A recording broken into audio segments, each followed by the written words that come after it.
हे ऐकून धक्का बसेल. कोट्यावधी रुपये उधळणारी महानगरपालिका मुलांना शिक्षक देऊ शकत नाही. मोशीमध्ये विद्यार्थ्यांचं भविष्य धोक्यात असताना प्रशासन मात्र गाढ झोपेत होतं आणि मग झाला खळखट्याक. मोशीतील सावित्रीबाई फुले शाळेत शिक्षकांची कमतरता असल्यामुळं विद्यार्थ्यांचं मोठं शैक्षणिक नुकसान होत होतं. ही बाब सुनील भाऊ कदम यांच्या निदर्शनास येताच त्यांनी थेट मुख्याध्यापकांकडे विचारणा केली. मुख्याध्यापकांनी स्पष्ट सांगितलं, आम्ही प्रशासकीय अधिकाऱ्यांकडे वारंवार विनंती करतोय, पण शिक्षकच उपलब्ध करून दिले जात नाहीत. धक्कादायक वास्तव म्हणजे या शाळेत तब्बल 6 शिक्षकांची कमतरता आहे. एकीकडे पिंपरी चिंचवड महापालिका नको तिथं कोट्यावधी रुपये खर्च करते आणि दुसरीकडे मुलांच्या भविष्यासाठी उघड खेळ करते.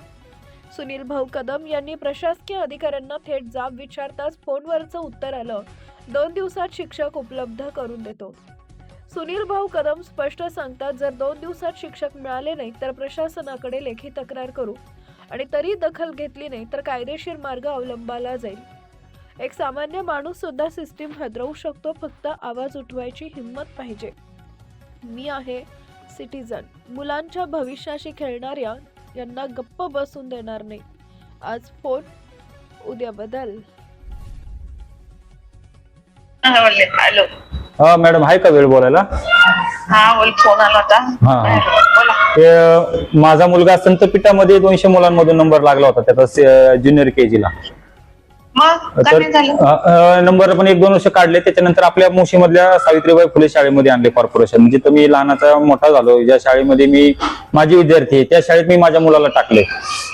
आता थोडासा हे आहे, हे बघा, उद्या परवा 2 दिवसात तुम्हाला तिथे टीचर मिळून जाईल. त्याचा काही इश्यू राहणार नाही. आमचे टीचर पण चांगले आणि स्कूल पण चांगलं आहे. किती दिवसात मिळेल? 2 दिवसात पाठवते. 2 दिवसात पाठवता का? आता मुख्याध्यापक मॅडम समोर आहेत आणि त्या दिवशी पालक मीटिंग झालेली आहे. फक्त शाळेच्या मुलांचं नुकसान होता कामा नये आणि मुलांना शिक्षक मिळव तुमच्या मार्फत. नक्की ना मॅडम? जय महाराष्ट्र. पालिकेमध्ये यायची काय गरज आहे? निवेदन द्यायची तुम्हाला?